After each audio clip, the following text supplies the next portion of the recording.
Olá, tudo bem? Nós estamos aqui para falar sobre enriquecer, ambição de muitos, realização de poucos. Ou seja, ter uma consciência de prosperidade. Prosperidade é um tripé, é uma combinação de saúde, riqueza e amizades. Se você tem dinheiro, mas está em fase terminal de câncer, eu acho que você daria todo o dinheiro do mundo para se curar, não é verdade? Pois é, não adianta nada você ter dinheiro, você ter saúde.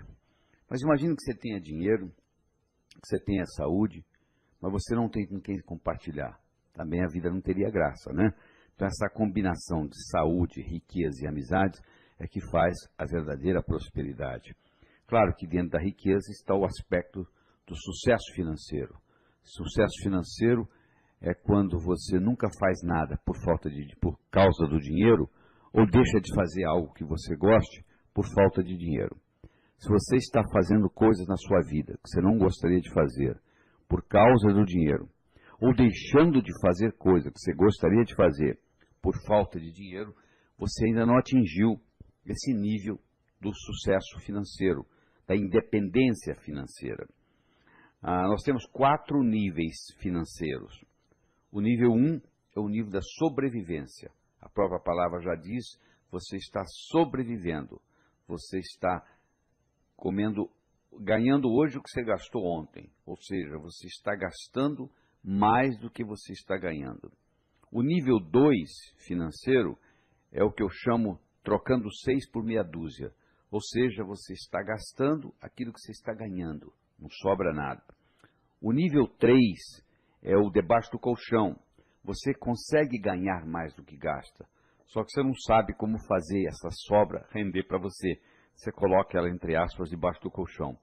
E, finalmente, você adquire a independência financeira, que, infelizmente, somente 5% da população no mundo tem essa independência financeira. Então, o que nós vamos discutir aqui é como você adquirir a consciência da prosperidade para você fazer o dinheiro trabalhar para você, em vez de você trabalhar por dinheiro. A consciência da prosperidade permite você viver nesse universo sem esforço, com ou sem dinheiro. É mais fácil você fazê-lo com dinheiro do que você fazê-lo sem dinheiro. Mas existem pessoas que vivem nesse mundo de uma forma muito boa, sem necessariamente terem dinheiro. Mas não é esse o caminho que nós estamos escolhendo aqui. Nós estamos escolhendo o caminho da prosperidade, onde você aprenda a gerar riquezas. E para você aprender a gerar riquezas, você tem que, antes de mais nada, entender a roda da abundância. A prosperidade na sua vida é diretamente proporcional à velocidade com que a roda da abundância gira na sua vida. E você deve estar perguntando, por que a roda da abundância não gira numa velocidade maior na minha vida? Ela talvez não gire por bloqueios emocionais, que é uma das razões. Você pensar que dinheiro é sujo, que gente rica não entra no céu, que é mais fácil um camelo passar pelo fundo de uma agulha do que um homem rico entrar no céu, ou por ignorância às leis da riqueza, ganhar, gastar, economizar e investir, que são leis universais que funcionam em qualquer lugar, que deveriam ser ensinadas já no jardim da infância, mas que a maioria nasce, vive e morre e não aprende com elas. E a matemática financeira, tão importante se aprender a mexer com os números. Existe uma doença disseminada no mundo chamada logicofobia, que é adquirida, eu acredito, no jardim da infância, onde a pessoa não gosta de lidar com o número. Se você tem dificuldade de lidar com um número, dificilmente você vai ser um milionário, porque milionário requer o conhecimento de números. Então, o que nós vamos fazer aqui é mostrar para você, primeiro, como é que você pode remover esses bloqueios emocionais. Imagine a seguinte situação. Você tem 6 anos de idade, você está jantando com seus pais, seus irmãos, o seu pai provavelmente sentado na cabeceira da mesa, dizendo o seguinte: eu prefiro ser pobre e honesto do que rico e desonesto. É preferível ser pobre e honesto do que rico e desonesto. Você com 6 anos de idade, você não vai levantar a mão e arguir com seu pai, que você conhece pobre honesto, pobre desonesto, rico honesto, rico desonesto, e consequentemente, pobreza, riqueza, honestidade e desonestidade não têm correlação. Você não tem essa experiência para arguir com seu pai. Você simplesmente absorve aquilo, isso passa a ser parte da sua estrutura psicológica. 25, 30 anos depois, você começa a ganhar dinheiro, o que é que você faz? Você faz uma autossabotagem. Ninguém quer ser intitulado de desonesto. Então, se você se acha desonesto porque você está ganhando dinheiro, você arruma um jeito de perder esse dinheiro para você continuar honesto. Tem gente que carrega isso a vida inteira. Então, as nossas crenças têm como finalidade única se perpetuarem. Uma crença, uma vez estabelecida, tem como função única e exclusiva se perpetuar. E ela se perpetua reforçando a crença. Você vai produzir aquilo que você acredita, e isso reforça a sua crença. Então tem gente que faz isso a vida inteira. Então você tem que entender essa roda da abundância. Você tem que entender que ela pode ser travada, como se fosse um freio de mão, pelos seus bloqueios emocionais. Eu quero falar de mais um. Por exemplo, você está com 6 anos de idade, você não sabe onde você está indo, mas você sabe que é um lugar importante, porque é colocar a melhor roupa que você tem, e você chega lá e tem alguém falando assim: é mais fácil um camelo passar pelo fundo de uma agulha do que um homem rico entrar no céu. Terminou lá o sermão, o seu pai e sua mãe levam você ao zoológico, você vê aquele animal enorme, e você pergunta para eles o que é aquilo, e eles dizem: aquilo ali é um camelo. Você chega em casa, você abre a gaveta de costura da sua mãe, você pega uma agulha, você olha na agulha e você diz: eu quero ser pobre. Só que você esqueceu que você falou isso. Do mesmo modo que quem estava pregando esqueceu de lhe ensinar que há muitos e muitos anos atrás tinha as muralhas de Jerusalém, que continuam os resquícios lá até hoje, tinha os grandes portões que eram fechados às 6 horas da tarde, eram fechados às 6 horas da tarde, que todo camelo, toda caravana de camelo que chegasse depois das 6 não podiam passar pelos portões. O único jeito de entrar na cidade de Jerusalém era através do fundo de agulha, que era uma portinhola feita para camelo passar, só que um camelo, para passar pelo fundo de agulha, ele tem que passar de joelhos e descarregado. Passar de joelhos não é muito difícil para um camelo, e sem carga. E a simbologia aí é que para entrar no reino dos céus, você tem que entrar humildemente e sem a sua carga material. Caixão não tem gaveta, mortalha não tem bolso. Tudo que você, entre aspas, tem, na realidade você não tem. Você está tomando conta, porque se você morre, tudo isso fica aí. Você vai levar apenas a sua experiência de vida. Então, isso é verdade, que para entrar no reino dos céus, você vai entrar sem os bens materiais. Mas não é verdade que se você tiver bens materiais, você não entra no reino dos céus. Eu acho que é até o contrário. Se você souber trabalhar bem com esse instrumento chamado dinheiro, isso facilita até a sua espiritualidade. Uma corda é uma corda. Você pode usá-la para enforcar alguém ou para salvar alguém do abismo. Intrinsecamente, a corda não é boa nem ruim. Uma faca é uma faca. Você pode usá-la para passar manteiga no pão ou para matar alguém. Intrinsecamente, a faca não é boa nem ruim. O dinheiro é um instrumento que, quando bem usado, é um caminho para a espiritualidade. Então você tem que entender isso. Você tem que entender que não tem nada errado em você ganhar dinheiro. Agora, você tem que entender que também você não vai levar nada daqui. Você tem que fazer o dinheiro funcionar para você e para os outros. Então vamos entender melhor a anatomia e a fisiologia dessa roda da abundância. A roda da abundância tem 2 partes: o doar e o receber. Você não consegue rodar uma roda com a metade. Tem que ter as 2. Tem gente que tem problema em doar, são muito egoístas. Tem gente que tem problema em receber, são muito soberbas. Tem gente que tanto tem problema em doar quanto em receber. Uma pequena minoria não tem problema nem em doar nem em receber. Você tem que começar a analisar no seu caso, se você tem dificuldade para doar, se você tem dificuldade para receber, ou às vezes até tem dificuldade nas 2 partes, doar e receber. Você tem que fazer a sua autoanálise e chegar a essa conclusão. Se você quiser aumentar a sua prosperidade e fazer a roda da abundância rodar com mais velocidade, girar com mais velocidade na sua vida, você tem que aprender a trabalhar com doar e receber. Essa analogia que eu faço para você é o jardineiro que chega para podar as plantas no jardim para fazê-las crescer. Olha que interessante. Quando você está podando, você está fazendo crescer. Então, quando você está doando, você está como se estivesse podando a árvore do dinheiro. Esse podar, entre aspas, da árvore do dinheiro, pode ser um doar na forma de generosidade ou pode ser um doar na forma de caridade. Quando você doa para alguém que necessita, você está sendo caridoso.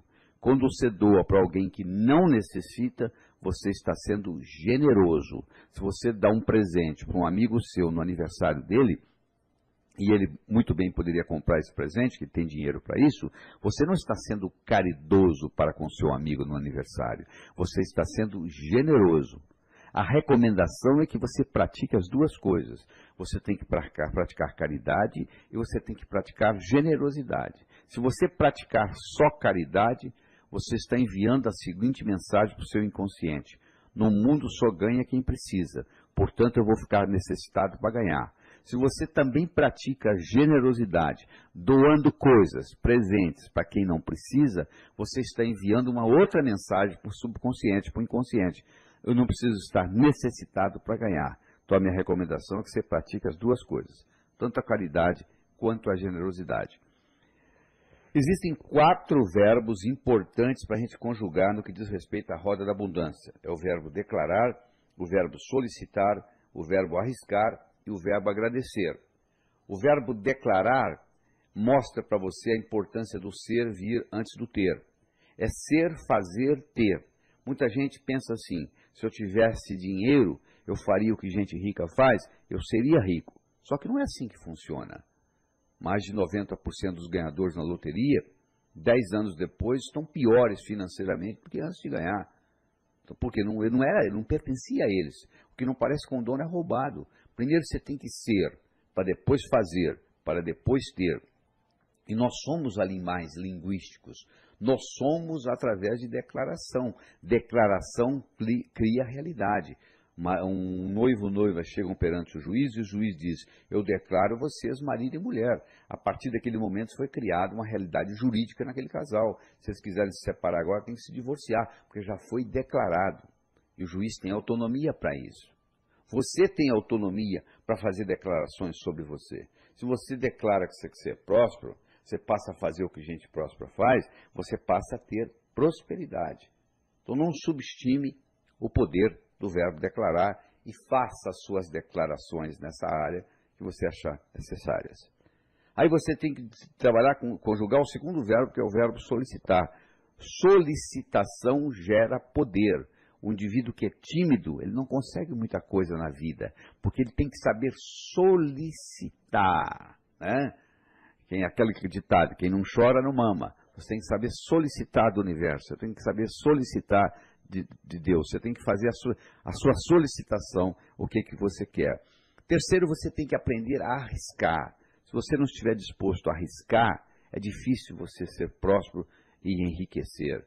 Elizabeth Kubler-Ross era uma psicóloga suíça que morou a vida toda nos Estados Unidos e que dava um curso ensinando a pessoa a morrer de 10 dias e no último dia ela dava uma prova para ver se você estava realmente preparado para morrer.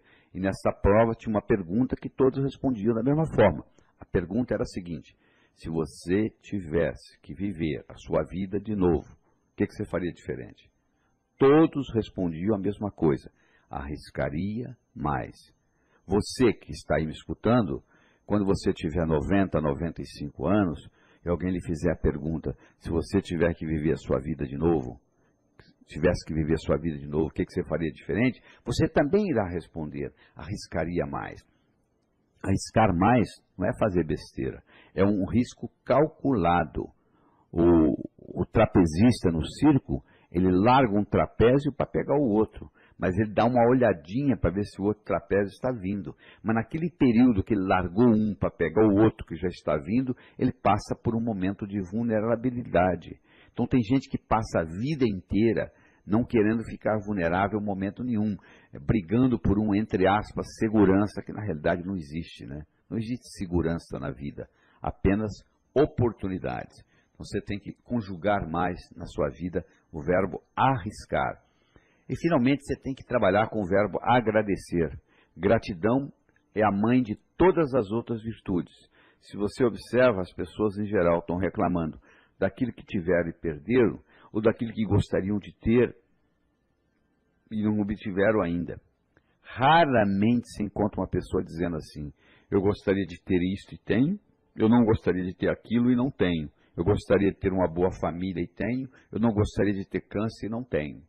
Então você tem que aprender a agradecer aquilo que você tem para obter mais daquilo que você quer. Essa é a grande verdade.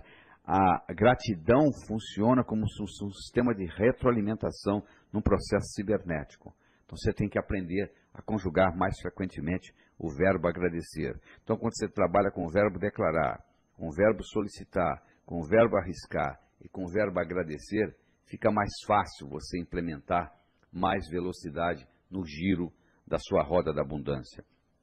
Nós estamos discutindo aqui aspectos científicos, aspectos filosóficos e aspectos psicológicos da prosperidade. Então, se você me permite, eu vou recordar com você o que é ciência. Ciência é o estudo da causa e efeito dos fenômenos naturais. Quando você está estudando causa e efeito, você está fazendo um estudo científico. Filosofia é o estudo dos pensamentos. E psicologia é o estudo do efeito dos pensamentos no comportamento das pessoas. Então nós vamos estar trabalhando aqui tanto aspectos científicos, quanto aspectos filosóficos, quanto aspectos psicológicos. Nós estamos desenvolvendo modelos. Então, por exemplo, a mente, você pode ter a mente como um modelo, onde a mente tem duas partes, o pensador e o provador. O pensador pensa, o provador prova. O pensador só pensa, não faz mais outra coisa, ele pensa. E o provador pensa o que o pensador provou. Se você vem pensando assim, dinheiro é difícil, você está certo, dinheiro é difícil. Se você vem pensando dinheiro é fácil, você também está certo, dinheiro é fácil. Henry Ford dizia o seguinte: se você pensa que pode, ou se você pensa que não pode, de qualquer jeito você está certo. Essa é a grande realidade. De qualquer jeito você está certo. Então, pensando de um jeito ou pensando do outro, o provador vai provar. O provador vai provar como? O provador vai provar manifestando no universo físico, incluindo a sua conta bancária. Então, o grande segredo da prosperidade, o segredo de chegar lá, a qualidade de estar lá. Eu vou explicar melhor para você isso. Imagine que é sexta-feira, 18h30, você acabou de chegar do seu trabalho, você liga a sua televisão, você está assistindo um programa de televisão e de repente começa a aparecer o resultado da loteria. E por coincidência você comprou um bilhete, você tira o bilhete do bolso e o bilhete é um bilhete premiado. O número que aparece na televisão é o número do seu bilhete. Você acabou de ganhar $1 milhão. Só que é sexta-feira, 18h30, você não vai poder descontar esse bilhete até segunda-feira de manhã.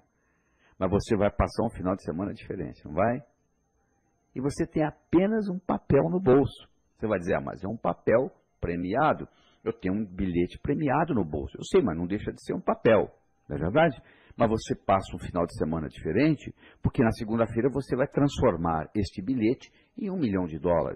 Se tudo aquilo que você quer no futuro, você tivesse a mesma convicção que você tem, quando você tem um bilhete premiado no bolso, aquilo aconteceria. Só que você não consegue segurar esse estado, né? Que beleza, você sai às vezes empolgado quando você termina de fazer uma meta, só que você não consegue manter isso.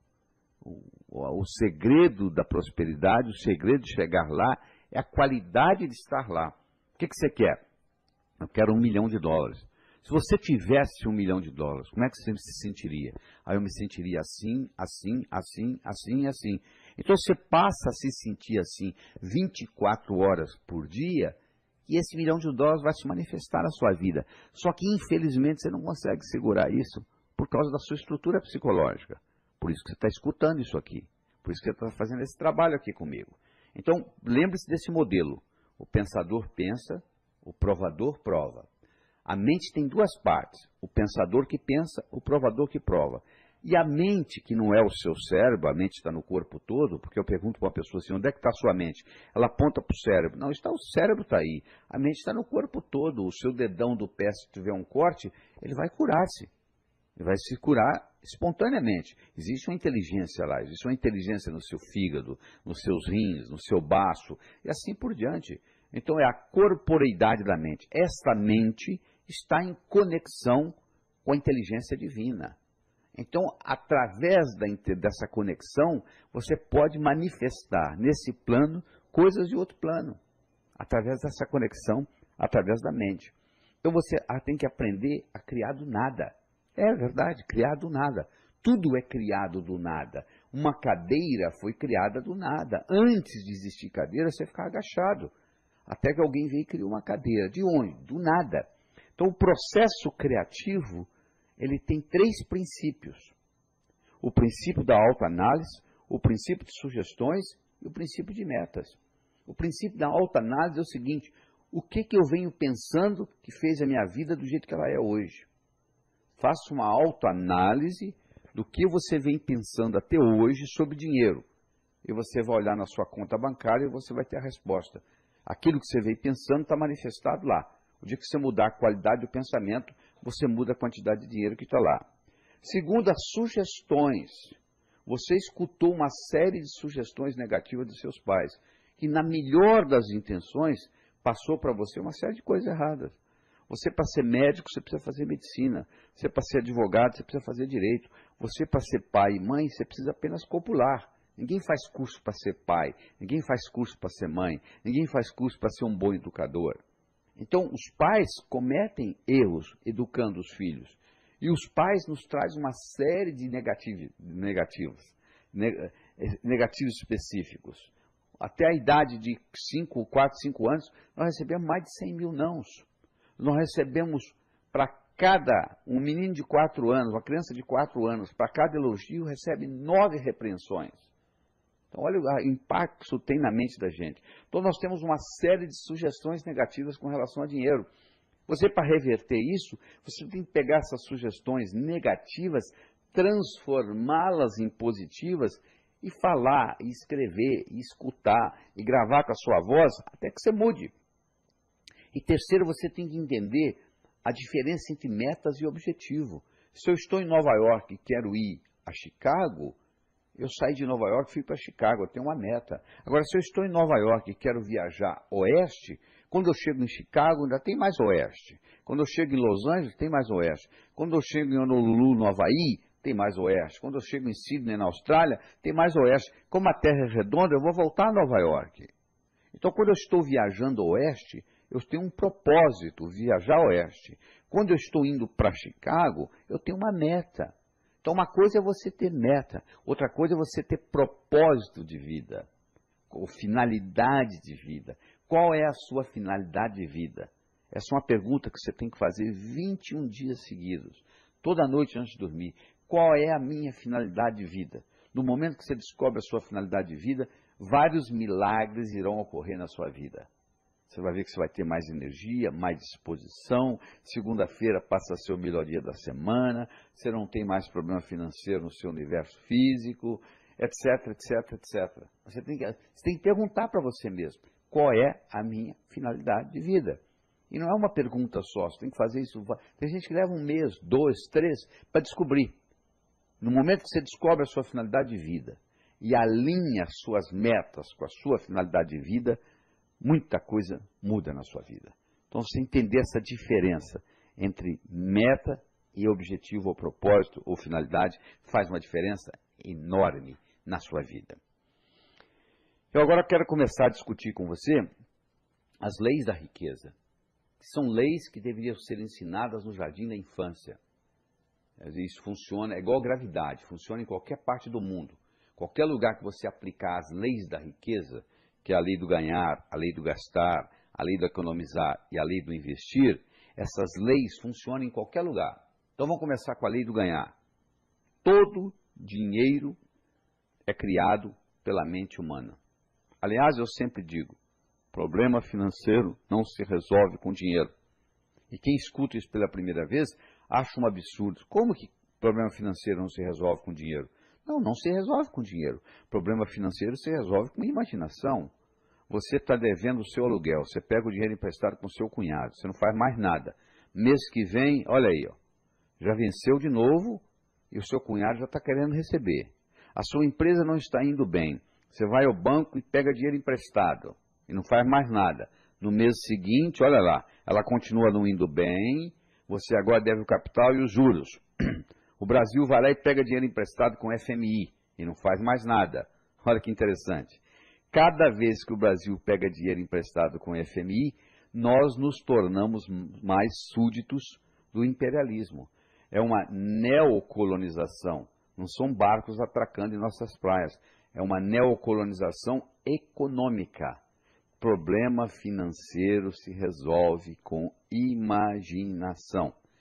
Tudo que existe no universo físico, pode olhar aí, onde você está, escutando esse material, olha aí, escolha o que você quiser. Esse objeto que você escolheu, primeiro passou pela mente de alguém. Primeiro passa pela mente da pessoa, para depois chegar no universo físico. O processo criativo ele é duplo. Ele primeiro acontece na mente. A riqueza é a mesma coisa. Você acha que você vai andando na rua e um dia a riqueza vai cair na sua cabeça? Não, não é assim que vai funcionar. Você primeiro tem que criar essa riqueza na cabeça. Essa é a lei do ganhar. A segunda lei é a lei do gastar. O valor do dinheiro é determinado pelo comprador e vendedor em cada transação. Isso é importante você entender isso. Você está lendo o jornal domingo de manhã. Está o anúncio lá de um carro que você gostaria de comprar, só que está caro. Vai lá ver, você não sabe. Pode ser que a viúva lhe venda pela metade no preço, porque você vai cuidar do carro tão bem quanto o seu falecido marido. Você não sabe o que vai acontecer. O valor do dinheiro é determinado pelo comprador e vendedor em cada transação. Imagine que você esteja navegando no Rio Negro, o seu barco afunda, você tem uma mochila com $10.000. E os $10.000 estão sequinhos, protegidos dentro da mochila. Você encontra um índio que tem uma canoa e você quer que ele te leve 10 quilômetros rio abaixo. E você dá para ele os $10.000. Ele nunca viu dinheiro, quanto mais dólar. Você acha que ele vai fazer isso? Não. Agora, se você estivesse em Miami e desse $10.000, o cara te levava 100 quilômetros rio acima. O valor do dinheiro é determinado pelo comprador e vendedor em cada transação. E quem enriquece não é quem ganha muito, é quem sabe gastar. Se você ganha R$20.000 por ano e gasta 19, no final do ano sobrou 1. Se você ganha R$100.000 por ano e gasta 110, no final do ano você deve 10. Interessante, a sociedade bate mais palmas para quem ganha 100 e gasta 110 do que para quem ganha 20 e gasta 19. Não é verdade? Só que quem ganhou 20 e gastou 19 terminou com 1. E quem ganhou 100 e gastou 110 terminou devendo 10. Está numa situação muito pior. Então você tem que aprender a gerenciar suas despesas, que nós vamos discutir um pouquinho mais para frente. Terceiro, é a lei do economizar. É você saber economizar. Primeiro criando o conceito que eu chamo de dízimo pessoal. Você tem que pegar 10% que você ganha e guardar para você. Você já observou o que acontece? Chega no final do mês, você paga todo mundo. Você só não paga uma pessoa. Você que ganhou. Interessante, né? Você paga o dentista, a prestação do carro, a universidade. Você só não paga a escola das crianças. Você só não paga uma pessoa. Você que ganhou. Isso tem que ser revertido. Você tem que fazer o dízimo pessoal. Você tem que pegar 10% e guardar. Se você estiver pensando assim, mas eu já ganho tão pouco, bom, se você ganha pouco, 10% não é quase nada. Em outras palavras, você pode viver com 90% que você ganha, porque tem gente que vive com muito menos que você ganha. Então você pode viver com 90%. Quando você começa a economizar esses 10%, ocorre uma mágica na sua vida, porque você está enviando para o subconsciente a seguinte mensagem: eu vivo num universo abundante, tenho o suficiente e sobra. O seu subconsciente começa a viver um ambiente de prosperidade. Isso é muito importante. E se você está pensando assim, mas eu já ganho, eu já guardo 40%. Ótimo, mas separa os 30 dos 10, porque esses 10 vão criar um imã de dinheiro. A palavra dízimo vem de 10. Em todas as religiões do mundo, o dízimo é 10%, porque da Cábala, o 10, o 1 significa criatividade, iniciar, e o 0 significa mais. Então você tem esses 10% que você vai economizar de dízimo pessoal, esse dinheiro você nunca pode usá-lo em nada perecível ou roubável. Você tem que guardar até um certo ponto, e aí você compra uma propriedade, um lote, o que seja, mas você não pode comprar em coisas perecíveis ou roubáveis, porque isso vai criar o imã do dinheiro. Se você abrir a torneira da sua casa, sai água. Para onde que vai a água? Vai para o esgoto. O esgoto vai para o rio. O rio vai para o mar. Para onde vai a água, então? Para onde tem água.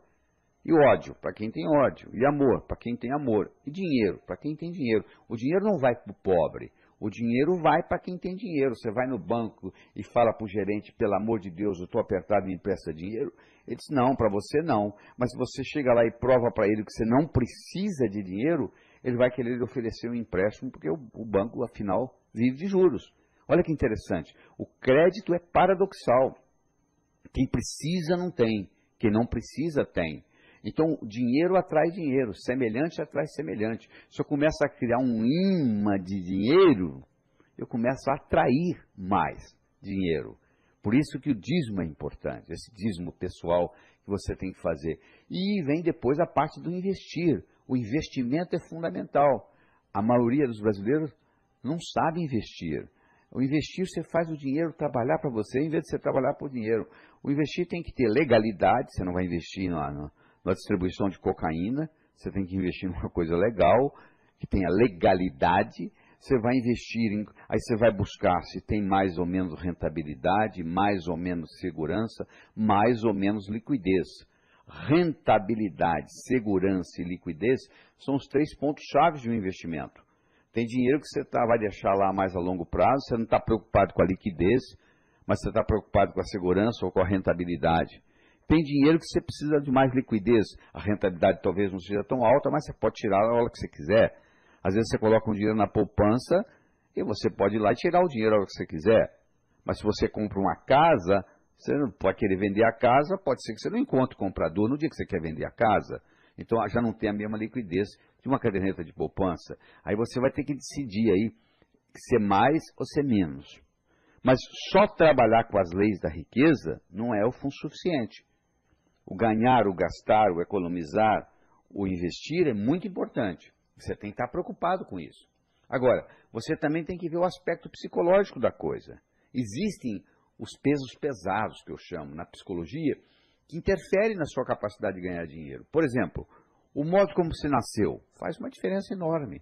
Se você não foi bem-vindo ao mundo, se você vai visitar uma cidade, você tem uma experiência ruim naquela cidade, você não quer voltar naquela cidade, não é verdade? Porque você tem uma experiência ruim. Se você chega aqui e você tem 14 horas de trabalho de parto, já ficou complicada a sua chegada. Então, o modo como você nasceu faz uma diferença enorme. E não adianta você fazer terapia, porque os traumas do nascimento, naquela época você não tinha linguagem. Eles são codificados a nível celular. Você tem que trabalhar com terapias corporais.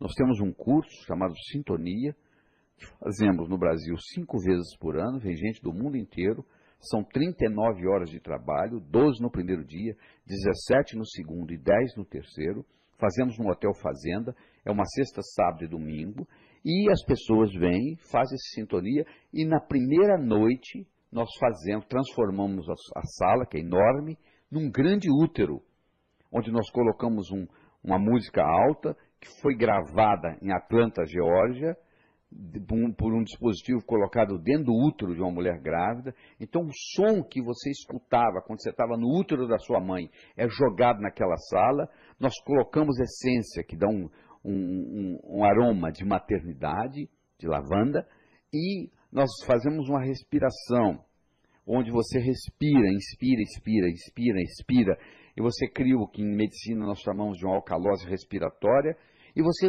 volta a sua vida intrauterina. E você tem a sensação dos traumas e você libera, tem uma catarse dos traumas que ocorreram com você durante isso. Existem no Brasil muitos terapeutas que trabalham com renascimento, você tem que buscá-lo, ver se eles são de credibilidade e fazer essa experiência. Ou você pode ligar para o nosso escritório em São Paulo, o código aqui de São Paulo é 11, o telefone é 38890038 e se informar quando será o próximo curso Sintonia, que não cuida só disso não, cuida de muitas outras coisas. Nos 2 primeiros dias, nós trabalhamos com a parte pessoal, lavamos a sua alma. E no terceiro dia, lhe damos uma visão empresarial. Então, esse é o problema do nascimento. O segundo é a síndrome da desaprovação dos pais. Eu não posso ganhar muito mais dinheiro que meus pais, porque eles vão se sentir humilhados. Então, eu vou ganhar mais, mas um pouco mais.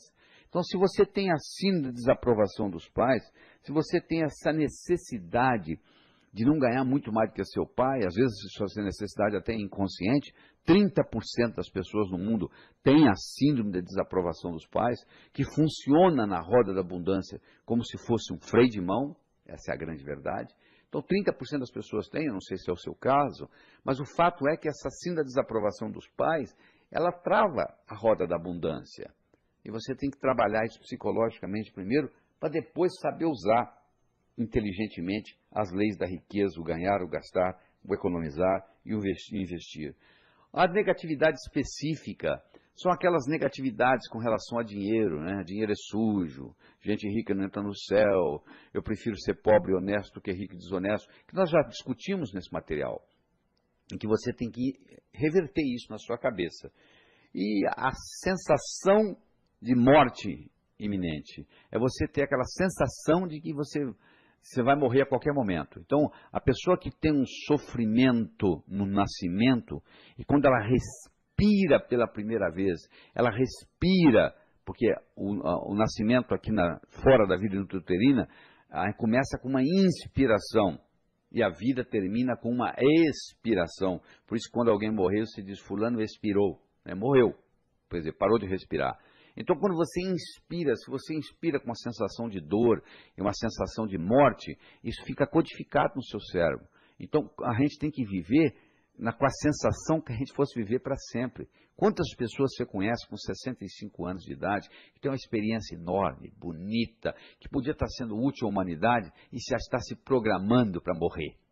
Não é verdade? As pessoas que vivem muito, que passam dos 90, 100 anos, são pessoas que estão constantemente tendo desafios, criando novidades na cabeça, tendo metas novas, como se fosse viver para sempre. Então isso é muito importante. E a outra coisa que eu quero discutir do ponto de vista psicológico é essa desculpa do karma. Eu não estou aqui para discutir se existe ou não existe karma. Eu estou aqui para dizer o seguinte, tem gente que usa uma desculpa. Sabe por que eu não consigo ganhar dinheiro nessa vida? Por causa do meu karma. Para você, eu gostaria de dizer o seguinte, se a sua vida passada fosse mais importante do que essa, você estaria vivendo a vida passada e não esta. Eu acho que mais importante do que karma, mais importante do que tudo, é o nosso livre-arbítrio. Isso nós temos. A cada momento você tem direito de ir para a esquerda ou para a direita, ou ir em frente ou voltar. Esse livre-arbítrio é uma característica que nem Deus tira da gente. Cada um tem seu direito ao livre-arbítrio. Eu acho que se você tivesse vindo aqui para viver exatamente uma história já totalmente escrita, na minha opinião, seria uma sacanagem cósmica. Na realidade, nós somos co-criadores da nossa existência. E eu gostaria de discutir com você ainda alguns mitos populares. Quando eu digo mito, é porque falta causalidade. Existe uma diferença entre casualidade, que quer dizer por acaso, e causalidade, que tem uma causa. Então as pessoas confundem uma coisa com a outra. Por exemplo, tem pessoa que pensa que para ganhar dinheiro você tem que trabalhar muito, que não é verdade. Você tem que trabalhar inteligentemente. Uma vez em Brooklyn, New York, um indivíduo ficou milionário aos 65 anos de idade. E quem estava entrevistando ele para a televisão perguntou para ele assim, por que o senhor ficou milionário aos 65? Por que não aos 55? Por que não aos 45?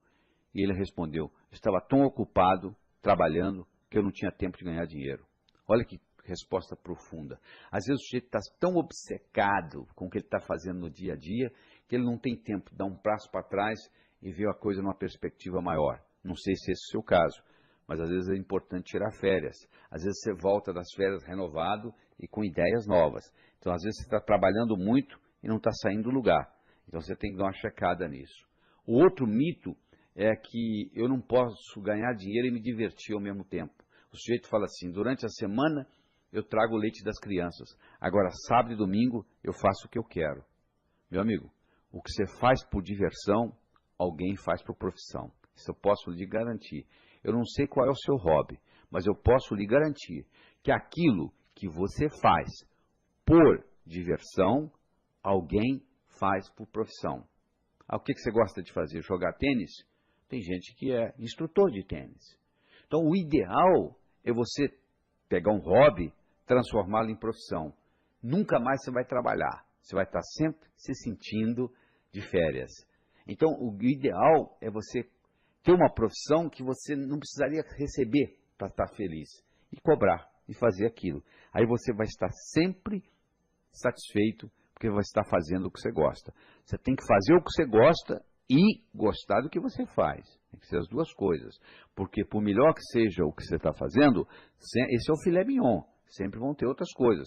Eu adoro dar conferências, mas eu tenho que viajar pelo mundo dando conferências. Nem sempre é agradável estar esperando voos atrasados nos aeroportos. Mas quando eu começo a ficar chateado com isso, eu me lembro o seguinte: opa, isso faz parte da minha vida, eu quero ir lá, então isso aqui é o preço que eu estou pagando. Aí fica mais ameno, aí eu vou ler um livro de uma forma mais agradável, na sala VIP, esperando pelo voo que está atrasado. Então eu tenho que incorporar o seguinte: eu não vou poder trabalhar com filé mignon o tempo todo. Mesmo fazendo o que eu gosto, vai ter coisa que eu não vou gostar tanto, mas eu tenho que gostar daquilo que eu estou fazendo, porque aquilo me complementa para outro. Terceiro mito é a ocupação. Sabe por que eu não ganho dinheiro? Porque eu não tenho a profissão do meu irmão. O que seu irmão é? Meu irmão é médico. Meu amigo, eu conheço médico pobre, médico rico, advogado pobre, advogado rico, contador pobre, contador rico, artista pobre, artista rico, jornalista pobre, jornalista rico. Você também. Em qualquer profissão, você vai encontrar pessoas pobres e pessoas ricas. Então não culpe a ocupação. Você pode fabricar agulha e ser milionário. Não é a ocupação que vai determinar, é o modo como você vai fazer isso. O outro mito é o seguinte: eu não posso ganhar dinheiro porque não tenho uma boa formação. Esse é um outro mito popular. Eu quero lhe dizer o seguinte, que os homens mais ricos do mundo, em geral, não eram eruditos. Thomas Edison teve 3 meses de educação formal, Henry Ford, 2º ano de ginásio, o Bill Gates, que tem 3 recordes mundiais, acumulou 100 bilhões de dólares, o maior na toda a história da humanidade, fez isso num período recorde de 12 anos, e foi o homem mais jovem e mais rico do mundo, com 32 anos de idade. Ele próprio saiu para montar a Microsoft. Então, essa desculpa de que você não teve um curso superior não justifica nada. Pelo contrário, as pessoas que são demasiadamente intelectuais acabam não conseguindo pagar as contas no final do mês. Se você tem um parente, um conhecido, um vizinho que é muito intelectual, a família acaba ajudando ele para pagar as contas. Então, eu não estou desestimulando você a estudar. Eu estou dizendo que o estudo por si não é suficiente. Você não faz um bolo só com farinha, nem só com manteiga, nem só com ovos. São ingredientes. O estudo, o conhecimento pode ser até um ingrediente, mas só ele não resolve. Se fosse assim, os intelectuais todos seriam milionários. Não é verdade? Então isso é um mito popular. Outro mito popular é que, mas não tem dinheiro suficiente para todos. O Brasil está só crescendo, poxa. O poder aquisitivo da humanidade hoje é 4 vezes 10 elevado a 15 bilhões de dólares. Então, olha só, como é que você explica isso? Na época da caverna, qual era a riqueza mundial? Praticamente nada. Agora você pega o produto interno bruto hoje no mundo, que é um absurdo, foi criado de quê? Pela mente humana. Então, é aqui no Brasil, sim, que nós temos que conversar nisso, porque se eu for falar de prosperidade lá na Suécia ou lá na Suíça, eles vão rir de mim. Você vai lá, está tudo pronto. Aqui está tudo por fazer. Então, esse aqui que é o nosso paraíso das oportunidades. Todo estrangeiro que morou no Brasil sai daqui com o seguinte conceito: o Brasil é o paraíso das oportunidades. Só o brasileiro que não consegue ver isso. Então, é aqui sim que eu tenho que falar. Porque primeiro e terceiro mundo não tem nada a ver com geografia, não tem nada a ver com topografia. Tem a ver entre o que você carrega entre o seu ouvido esquerdo e o seu ouvido direito. Então é importante você entender tudo isso. E é importante você entender o aspecto do ímã de dinheiro. Esse conceito que nós passamos para você do dízimo pessoal. Então olha só, nós já cobrimos muitas ideias aqui. Eu recomendo você escutar esse material várias vezes, porque nós começamos lá falando de prosperidade, de saúde, de riqueza, de amizade, falamos de sucesso financeiro, falamos de consciência de prosperidade, dos níveis financeiros, a sobrevivência, o trocar 6 por meia dúzia, o debaixo do colchão, a independência financeira. Falamos da roda da abundância, falamos do doar, do receber, do declarar, do solicitar, do arriscar, do agradecer. Abordamos o aspecto da ciência, da filosofia, da psicologia. Apresentamos aquele modelo de mente, do pensador e do provador. O pensador pensa, o provador prova o que o pensador está pensando. Se você muda o seu pensamento, você muda a sua vida. Mostramos o processo criativo, onde você passa a ser co-criador da sua existência, onde você tem o princípio da autoanálise, você tem o princípio das sugestões, você tem o princípio de metas. Fizemos a diferença entre objetivo e meta. A meta é Chicago, o objetivo, o propósito é você viajar oeste, que você nunca vai chegar, você só cumpre o seu propósito na hora que você morrer. Se você estiver vivo, significa que você ainda está trabalhando com o seu propósito. Aí trabalhamos com as leis da riqueza, a lei do ganhar, a lei do gastar, a lei do economizar, a lei do investir. Toda a riqueza é criada pela mente humana. Você não vai caminhar na rua e a riqueza vai cair na sua cabeça. Se você quer enriquecer, você tem que aprender a criá-la você mesmo. Falando da lei do gastar, o valor do dinheiro é determinado pelo comprador e vendedor em cada transação. Mostramos que o que vale para um não vale para o outro.